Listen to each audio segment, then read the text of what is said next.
The moment I stepped through the ballroom doors, 200 Navy SEALs rose to their feet so fast, their chairs scraped against the marble floor like gunfire. Conversations died mid-sentence. Champagne glasses froze halfway to lips. A commander near the entrance straightened his posture and shouted with the kind of force that rattled crystal chandeliers. "Admiral on deck." And then came the silence. Not ordinary silence. The kind that makes people suddenly aware of their own breathing. My mother's face drained of color. My younger sister Melanie stood frozen beside her wedding cake, one hand still wrapped around her bouquet. And my father, the same man who had texted me less than 24 hours earlier telling me nobody cared about my Navy career, looked at me like he was seeing a stranger. I wish I could tell you that moment felt good. For 30 years I'd imagined some version of it. Some moment where people who dismissed me would finally understand who I'd become. But standing there in my white dress uniform with 4 stars on my shoulders, all I really felt was tired. Tired enough to realize revenge rarely arrives the way you imagine it. The strange thing about humiliation is that it ages with you. I was 58 years old standing in a Charleston ballroom, yet part of me still felt like the skinny 17-year-old girl sitting at my parents' dinner table, while my father praised my little sister for being sweet and criticized me for being difficult. Back then, Melanie could do no wrong. She was homecoming queen. Church choir. Beautiful smile. Perfect manners. And me? I was the girl who asked too many questions.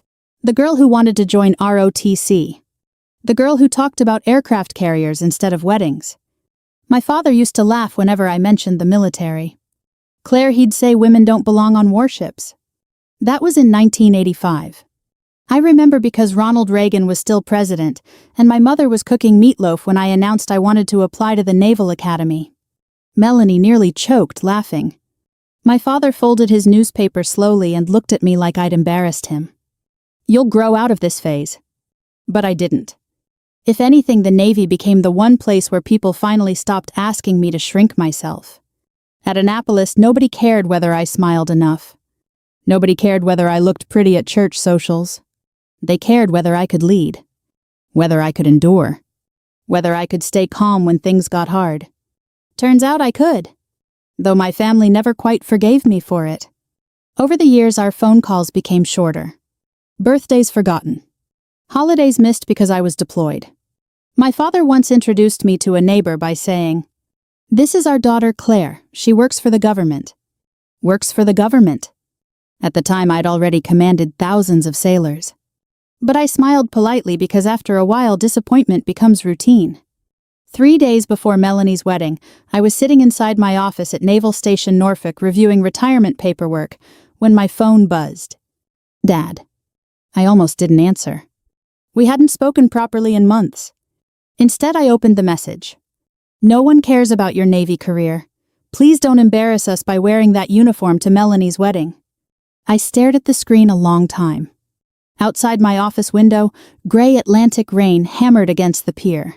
Young sailors hurried between buildings with their collars turned up against the wind. I remember feeling strangely hollow. Not angry. Not surprised. Just tired. After all those years, my father still believed my service was something shameful, something attention-seeking. I set the phone down carefully. Then I laughed once. A quiet laugh.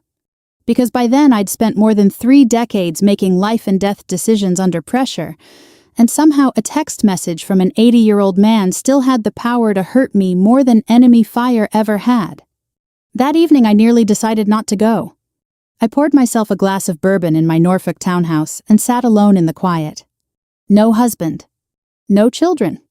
That part of my life had slipped away somewhere between deployments and promotions. David, my ex-husband, used to say the Navy always came first. At the time I denied it.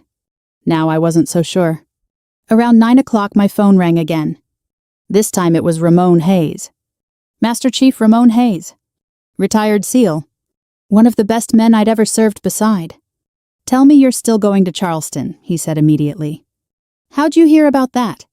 "Claire, half the East Coast defense community's invited to this wedding. Word travels." I sighed.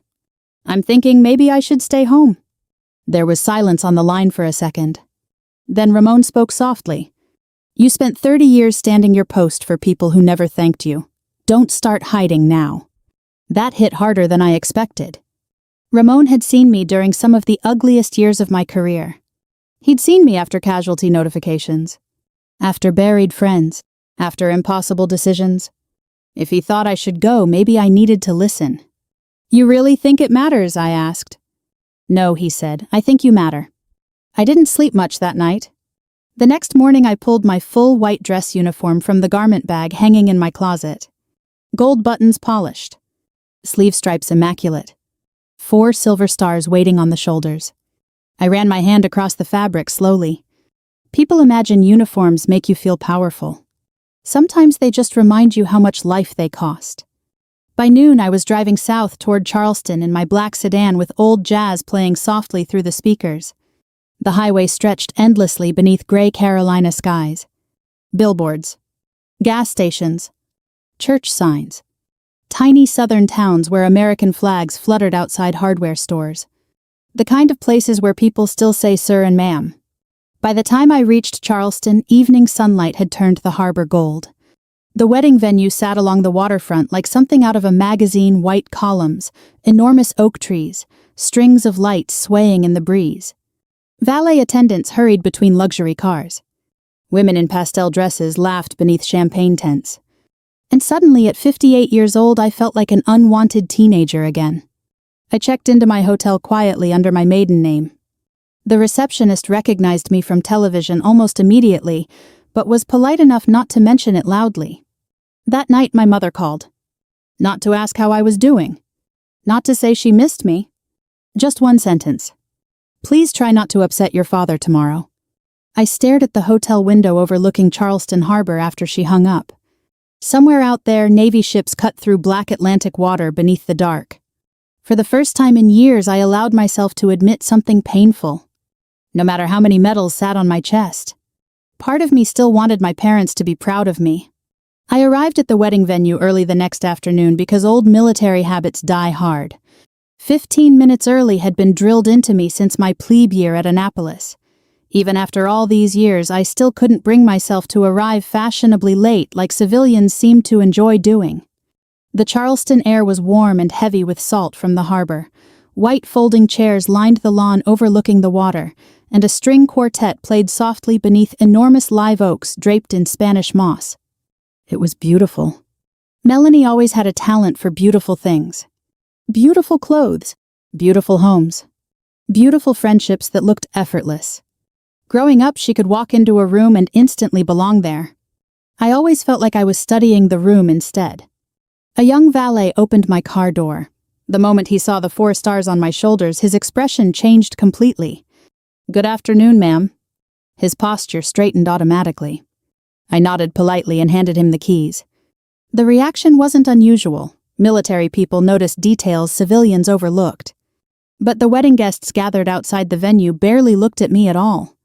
To them, I was simply an older woman in uniform. Maybe a ceremonial escort. Maybe somebody hired for the event. I carried myself quietly toward the entrance heels, clicking against the stone walkway. Then I saw my mother. Barbara Bennett stood near the reception tent, wearing a pale blue dress and pearls that had belonged to my grandmother. Her smile appeared instantly when she noticed me, but it never quite reached her eyes. "Oh, Claire," she said softly, glancing around nervously, "you really wore it." I looked down at my uniform. "Yes, Mom, I did." She stepped closer, lowering her voice.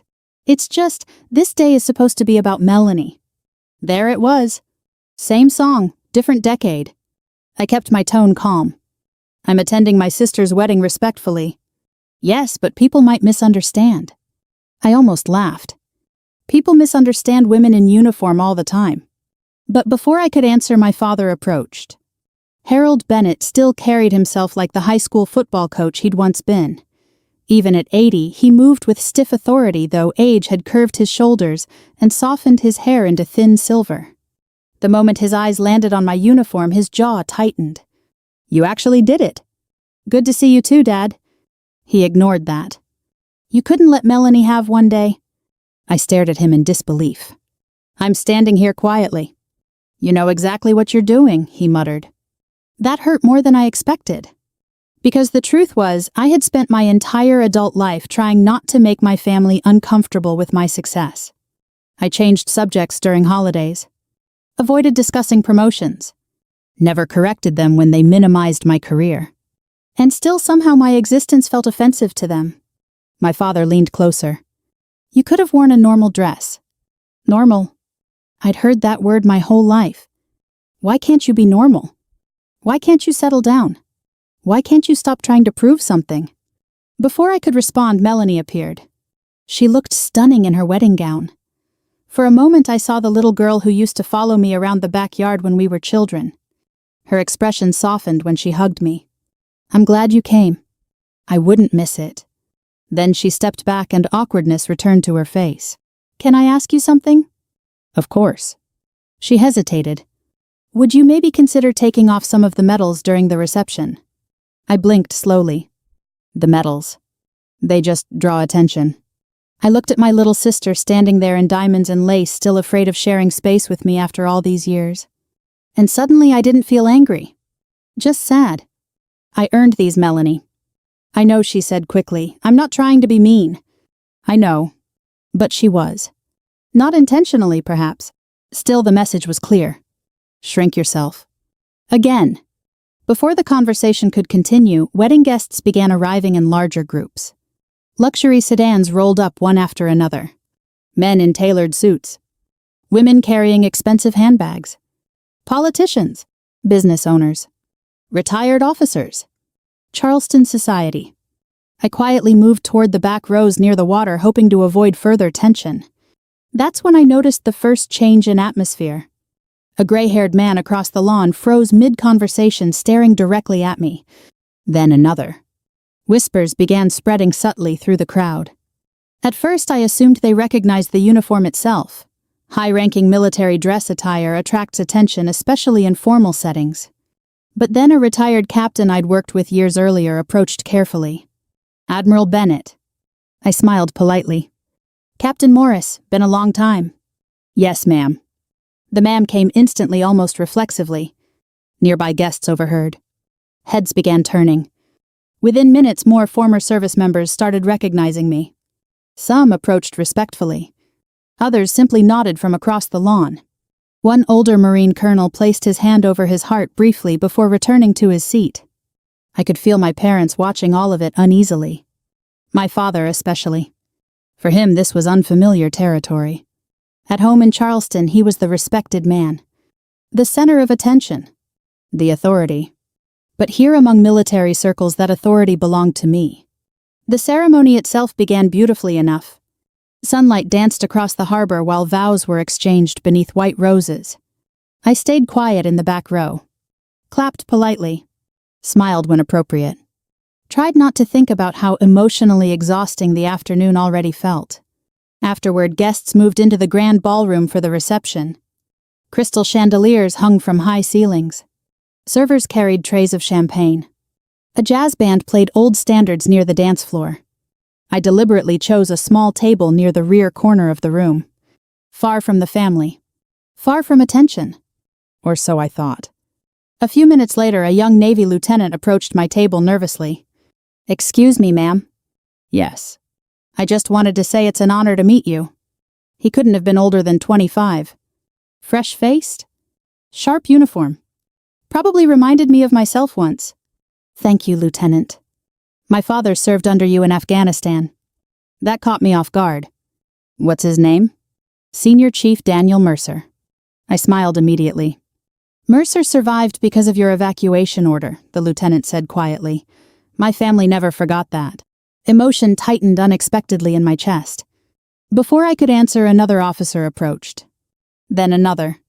Across the ballroom, I noticed groups of military guests beginning to notice the gathering around my table. Recognition spread visibly now. A retired SEAL commander near the entrance suddenly stood upright. His eyes widened, and then everything changed. Chairs scraped backward across marble floors, one after another. Then dozens more, until 200 hardened SEALs rose to their feet all at once. The sound hit first. Not voices. Not applause. just the violent scrape of chairs against marble as 200 men rose at the exact same moment. Every instinct inside me immediately recognized military discipline at work. The ballroom froze. Conversation stopped so abruptly that even the jazz band faltered into silence mid-song. I remained seated for half a second, stunned. Then a commander near the ballroom entrance squared his shoulders and bellowed with the kind of authority that once carried across aircraft carrier flight decks. "Admiral on deck." Every military guest snapped to attention. Some civilians stood awkwardly without understanding why. Others simply stared. I slowly rose from my chair. The room became utterly silent. I'd heard that command thousands of times in my life, on ships, at ceremonies, during inspections, in war zones where rank and order meant survival. But hearing it there in my sister's Charleston wedding reception while my parents stood speechless 20 feet away felt surreal. For one strange moment it was as though my two separate lives had collided. The daughter who was never enough, and the admiral who commanded fleets. The commander nearest me held his salute. "Permission to speak freely, ma'am." A faint smile tugged at my mouth despite myself. "You always did anyway, Commander." A few quiet laughs rippled through the military crowd, easing the tension slightly. Then I recognized him fully. Commander Nate Holloway. Former SEAL team leader? Last time I'd seen him was overseas nearly 15 years earlier after a disastrous extraction operation in Kandahar. His hair was grayer now, face older. But his eyes carried the same sharp steadiness. "It's good to see you, Admiral Bennett," he said quietly. "You too, Nate." Behind him stood row after row of current and former SEALs officers, chiefs, enlisted sailors, Marines, and defense personnel. Some I recognized immediately. Others had aged enough that I needed a second glance. Yet every face carried the same expression. Respect. Real respect. Not the shallow kind people show powerful individuals because they want something. This was different. This came from shared hardship. Shared sacrifice. Across the ballroom, I finally looked toward my parents. My mother's hand covered her mouth. My father stood perfectly still beside her, his face pale beneath the ballroom lights. He looked genuinely confused, as though he couldn't reconcile the daughter he'd spent decades dismissing with the reaction unfolding around him. Melanie looked overwhelmed, more than angry now. The groom Ethan leaned toward her, whispering something urgently while glancing at me with obvious astonishment. Then an older man approached through the crowd. Tall, silver-haired, expensive Navy suit. I recognized him immediately. Thomas Whitaker. Former Navy officer turned defense executive worth more money than most small towns. Also Ethan's father. He stopped directly in front of me and extended his hand warmly. "Admiral Bennett," he said, "I had no idea you were Melanie's sister." "That makes two of us," I answered before I could stop myself. To my surprise, Whitaker laughed softly. "Well," he said, "this explains why half the military guests suddenly forgot there's a wedding happening." Even I smiled at that. Whitaker turned toward the room. "For those of you civilians wondering what's happening," he announced calmly, "you're looking at Rear Admiral Claire Bennett, one of the most respected operational leaders this country's produced in the last 20 years. Murmurs spread immediately. I felt my stomach tighten. I never enjoyed public praise. After enough years in leadership, attention becomes exhausting. But there was no stopping it now. A retired SEAL near the back raised his glass. "She brought our boys home." Another voice answered. "Damn right she did." Then another. "Saved my unit in Helmand." A man I barely recognized stepped forward slowly. His left leg carried a noticeable limp. When he spoke, emotion roughened his voice. "You wrote letters to every one of our families after Red River." The room quieted again. I remembered him then. Chief Petty Officer Marcus Dean. We'd lost 4 men during Operation Red River. Worst night of my career. Dean stopped directly in front of me. "You sat with my wife for 6 hours after they told us Tommy didn't make it," he said quietly. "Most commanders send paperwork. You stayed." I swallowed hard. Some memories never loosen their grip. "That's what leaders are supposed to do," I answered softly. "No, ma'am," Dean replied. "That's what good people do." For a moment I couldn't speak. Around us, even civilians seemed moved now. The room no longer felt judgmental. It felt human. And strangely enough, that made everything harder. Because standing there surrounded by all that respect, all I could think about was how badly I'd wanted even a fraction of it from my own family. Whitaker gently motioned toward the head table. "Admiral, would you honor us by joining the family seating?" Before I could answer, my father finally found his voice. "Yes," he said quickly. "Of course she should sit with family." The sudden change almost made me laugh. 2 hours earlier, he'd wanted me invisible. Now he looked desperate to claim me publicly. I walked toward the head table slowly. Guests parted instinctively to make room. Some shook my hand. Others thanked me for my service. One elderly woman touched my arm and whispered, "My grandson made it home because of women like you." I thanked her quietly. When I finally reached the table, my father wouldn't meet my eyes. My mother looked emotional enough to cry. Melanie stared at me carefully. Not with jealousy anymore. Something closer to confusion. As if she'd suddenly realized she never actually knew me. Dinner resumed awkwardly. Conversation slowly returned. But the energy in the ballroom had changed permanently. Now people approached our table constantly. Military officers. Business leaders. Politicians. All wanting to speak with me. My father sat quietly through most of it, listening while strangers described accomplishments he'd never bothered learning about. At one point, an older senator shook my hand firmly. "Your Gulf evacuation strategy saved American lives," he said. "Washington still talks about that operation." My father looked at me sharply. "You planned military evacuations?" I nodded once. "Yes, Dad." He stared down at the tablecloth. A long silence followed. Finally, almost quietly enough to miss, he asked, "Why didn't you ever tell us you were this important?" That question landed harder than any insult ever had. I looked at the man who'd spent 30 years reducing my entire life to works for the government. Then I answered honestly, "You never wanted to know." He opened his mouth, then closed it again. For the first time in my entire life, my father had absolutely nothing to say. After dinner, the reception finally settled back into something resembling a normal wedding. The jazz band resumed playing. Guests drifted toward the dance floor. Servers carried slices of wedding cake between tables, while the Charleston harbor shimmered black beyond the ballroom windows. But everywhere I walked, people kept stopping me. Former sailors, retired Marines, defense contractors, widows of servicemen. Each conversation carried pieces of a life I rarely spoke about outside military circles. A retired chief introduced me to his granddaughter attending Annapolis next year. One former corpsman hugged me so hard I thought my ribs might crack. Another man simply shook my hand silently with tears in his eyes. That one stayed with me. War leaves echoes in people, especially after enough years. Around 9 o'clock, I finally slipped outside for air. The noise of the ballroom faded behind me as I walked toward the marina beside the venue. Charleston Harbor stretched dark and calm beneath the moonlight. Boats rocked gently against wooden docks while warm coastal wind moved through the palmetto trees. For the first time all evening, I could breathe. I leaned against the railing and loosened one white glove slowly. "Mind if I join you, Admiral?" I turned and smiled faintly. Ramon Hayes approached carrying 2 glasses of bourbon. "About time you showed up," I said. "Traffic. That's your excuse for everything." He handed me a glass.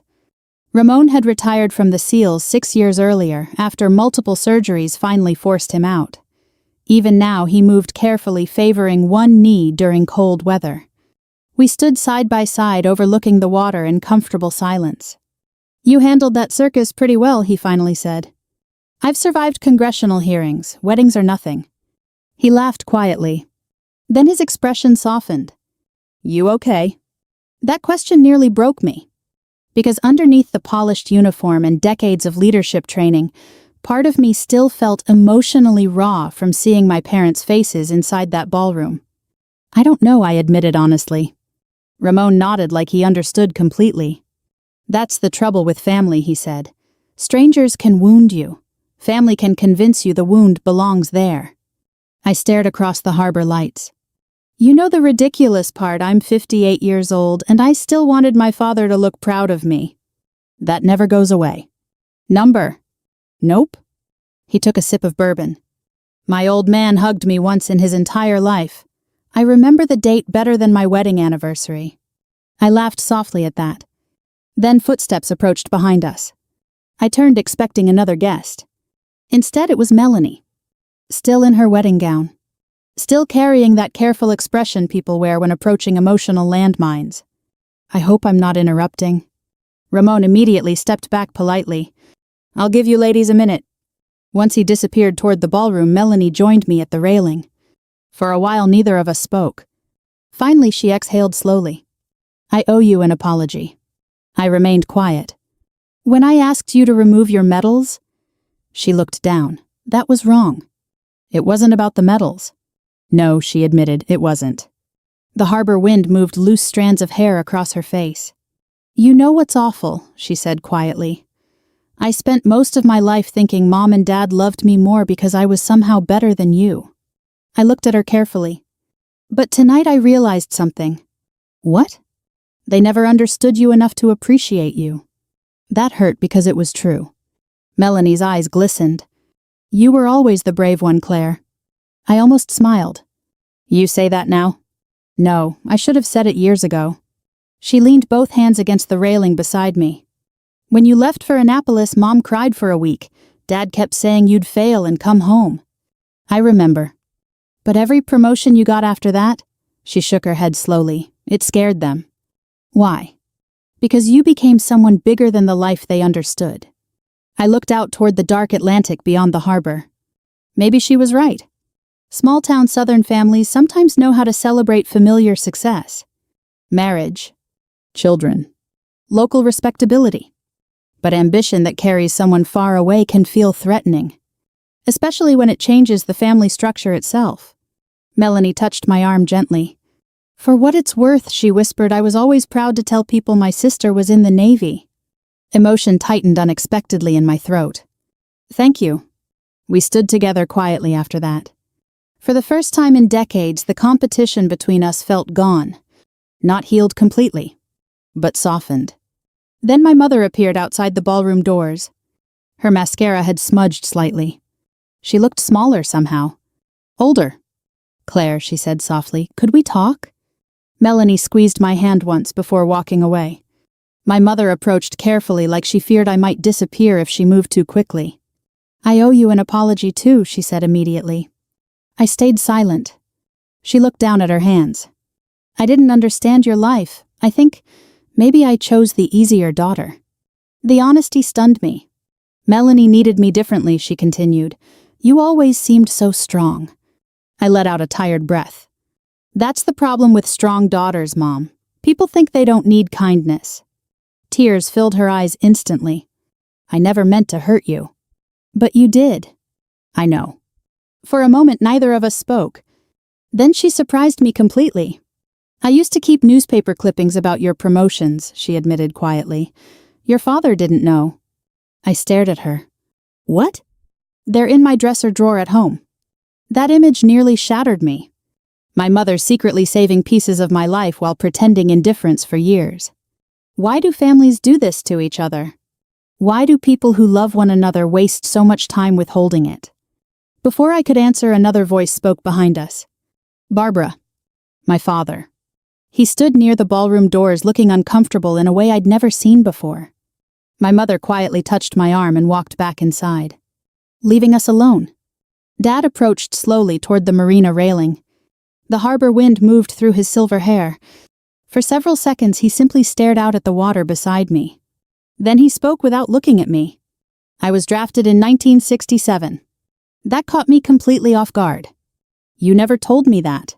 No, his jaw tightened, because your grandfather made some calls, kept me from serving. I frowned slightly. Dad swallowed hard. I spent my whole life pretending that didn't bother me. And suddenly pieces began fitting together.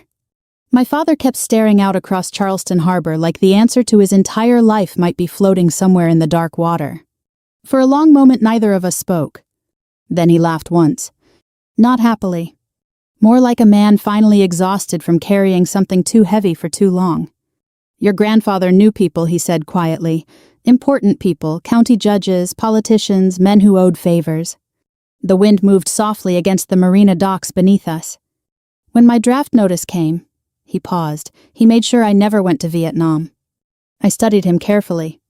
Growing up, my father had always carried himself like the toughest man in any room, confident, certain, loud when necessary. But standing there now, he looked smaller somehow. Human. I always told people I had a knee problem, he continued. Truth is, I was healthy as a horse. I didn't interrupt. Back then, I convinced myself I was lucky. He swallowed. Then boys I grew up with started coming home in boxes. Pain roughened his voice on the last word. My best friend Tommy Walker died outside Da Nang in '68. We played football together since middle school. He rubbed his hands together slowly. I remember standing at his funeral while everybody called him a hero. His eyes remained fixed on the harbor, and all I could think was, that should have been me over there. The pieces finally clicked together inside my mind. His resentment. His discomfort around military service. His hostility toward my career. It had never truly been about me. It was shame. A lifetime of it. I spent 40 years trying not to think about Vietnam, he admitted quietly. Then my daughter joins the Navy and becomes everything I was too scared to become myself. I let out a slow breath. You could have told me. How he snapped suddenly. How exactly was I supposed to say that? The old temper flashed briefly before fading again. I didn't even know how to admit it to myself. Silence settled between us. Somewhere behind us inside the ballroom, guests laughed while the band played old Frank Sinatra songs. Normal life continuing. Meanwhile, my father stood unraveling decades of buried guilt beside a dark marina. I thought if I minimized your career, he whispered, maybe I wouldn't feel so ashamed of mine. That one hurt. Not because it was cruel. Because it was honest. I leaned both hands against the railing. You know what's strange, Dad? What? I spent my entire life thinking you were disappointed in me. He looked at me finally then. Deep regret filled his face. Claire, he said quietly, I never stopped being proud of you. The words hit me so hard I nearly looked away. Because they arrived about 30 years too late. You had a funny way of showing it. I know. He nodded immediately. I know that now. For a moment I saw not the intimidating father from my childhood, but simply an old man carrying regrets he could no longer outrun. Age does that to people. Eventually life strips away enough pride that honesty becomes easier than pretending. Dad cleared his throat roughly. When you left for Annapolis, I told everybody you'd quit after one semester. I smiled faintly. I remember. But every time you proved me wrong, he shook his head slowly, I'd secretly brag about you at work. I blinked. What? Oh, I never told you. He gave a weak laugh. But I kept your newspaper articles in my desk drawer. Emotion caught unexpectedly in my chest. All those years. All those wasted years. I didn't understand your world, he admitted. Truth is, I think it scared me. I stared out at the water again. When I commanded my first destroyer, I said softly, I was terrified every single day for 6 months. Dad looked surprised. You. Yes, me? You never looked scared. That's leadership. A small smile touched his face for the first time all evening. Then he asked quietly, did it cost you a lot, the Navy? That question carried more compassion than anything he'd asked me in years. I thought about David. The miscarriage during deployment. Missed anniversaries. Buried friends. The loneliness of command. Yes, I answered honestly, it cost a lot. Dad nodded slowly like he finally understood something important. You know, he said your mother used to sit by the television during Desert Storm waiting for updates. Pretended she wasn't worried. He smiled faintly, but every time your name came on screen, she'd cry afterward. I looked down at my white gloves resting against the railing. Families are complicated creatures. Sometimes love hides beneath layers of fear, pride, resentment, and misunderstanding, until nobody remembers how to express it properly anymore. Around 10:30, guests began leaving the reception. The music softened. Valets brought cars around front. Inside the ballroom, staff cleared champagne glasses while Melanie and Ethan prepared for their final send-off. Dad shifted awkwardly beside me. I know I can't fix everything tonight. No, I agreed gently, you can't. He nodded once. But I'd like to try.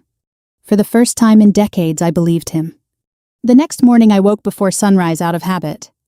My hotel room overlooked Charleston Harbor, glowing pale gold beneath early morning light. Cargo ships moved slowly across the water while gulls circled above the docks. I dressed quietly in civilian clothes for the drive back to Norfolk. No uniform today. Just jeans, loafers, and a navy sweater. By 7 o'clock I was downstairs checking out when the front desk clerk smiled nervously.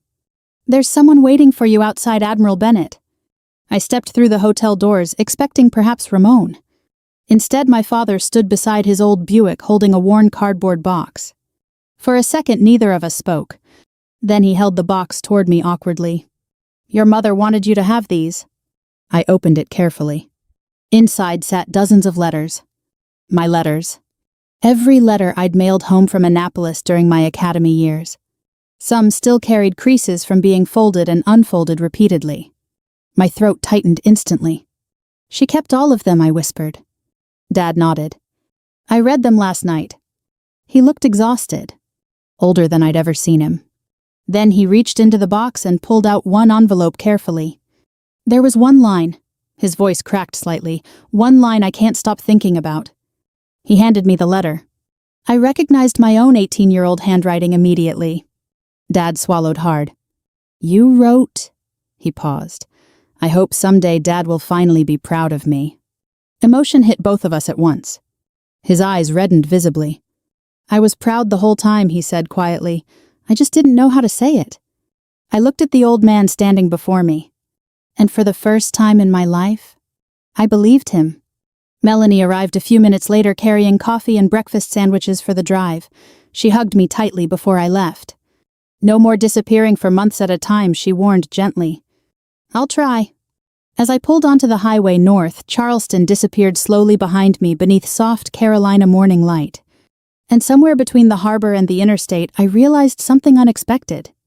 The greatest victory of my life wasn't becoming an admiral. It was finally understanding I no longer needed anyone's permission to know my own worth. A few hours later, I stopped at a small airport cafe near Norfolk.